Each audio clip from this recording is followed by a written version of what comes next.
The Desire of Ages by Ellen G. White. Chapter 2. The Chosen People. For more than 1,000 years, the Jewish people had awaited the Savior's coming. Upon this event they had rested their brightest hopes. In song and prophecy, in temple rite and household prayer, they had enshrined his name. And yet at his coming they knew him not. The beloved of heaven was to them as a root out of a dry ground. He had no form nor comeliness, and they saw in him no beauty that they should desire him.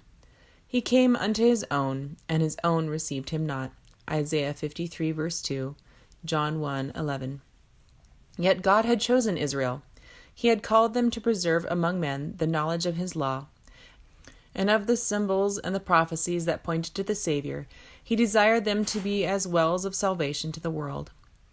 What Abraham was in the land of his sojourn, what Joseph was in Egypt, and Daniel in the courts of Babylon, the Hebrew people were to be among the nations. They were to reveal God to men. In the call of Abraham, the Lord had said, I will bless thee, and thou shalt be a blessing, and in thee shall all families of the earth be blessed. Genesis 12, verses 2 and 3. The same teaching was repeated through the prophets. Even after Israel had been wasted by war and captivity, the promise was theirs. The remnant of Jacob shall be in the midst of many people, as a dew from the Lord, as the showers upon the grass.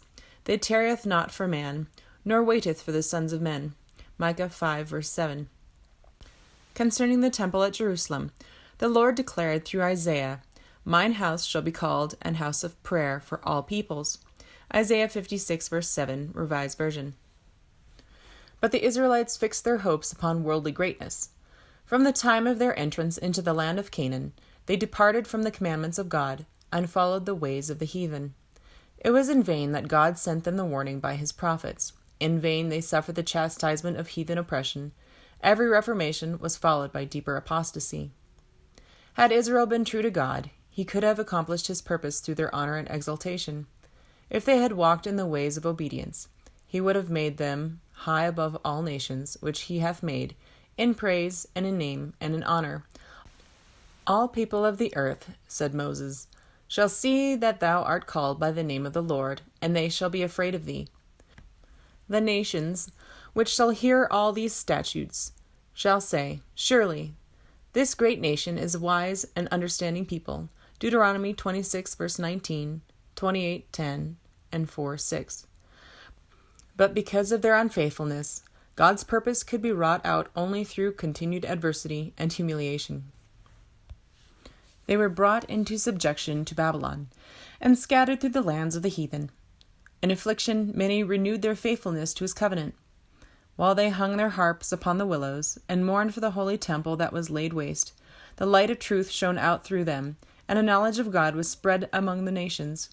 The heathen systems of sacrifice were a perversion of the system that God had appointed, and many a sincere observer of heathen rites learned from the Hebrews the meaning of the service divinely ordained, and in faith grasped the promise of a Redeemer.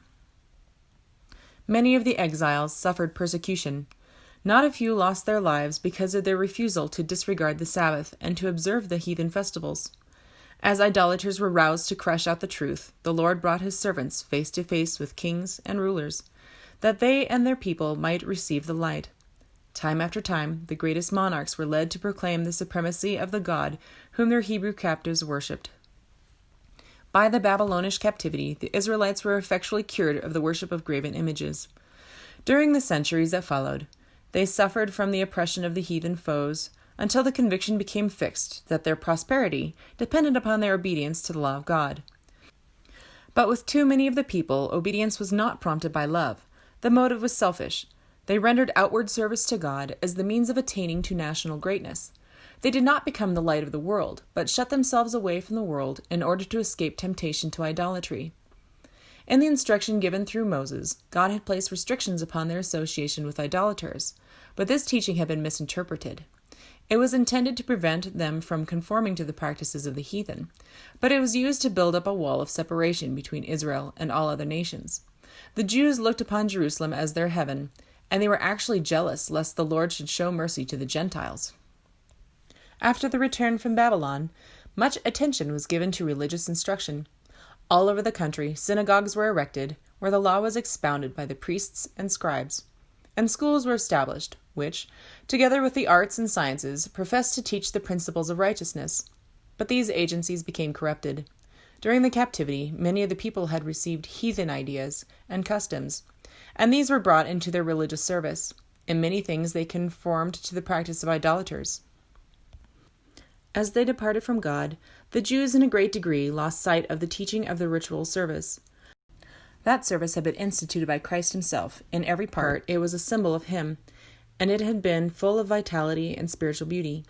But the Jews lost the spiritual life from their ceremonies and clung to the dead forms. They trusted to the sacrifices and ordinances themselves, instead of resting upon him to whom they pointed. In order to supply the place of that which they had lost, the priests and rabbis multiplied requirements of their own, and the more rigid they grew, the less of the love of God was manifested. They measured their holiness by the multitude of their ceremonies, while their hearts were filled with pride and hypocrisy. With all their minute and burdensome injunctions, it was an impossibility to keep the law. Those who desired to serve God, and who tried to observe the rabbinical precepts, toiled under a heavy burden.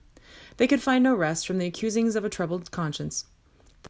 Thus Satan worked to discourage the people, to lower their conception of the character of God, and to bring the faith of Israel into contempt. He hoped to establish the claim put forth when he rebelled in heaven, that the requirements of God were unjust and could not be obeyed.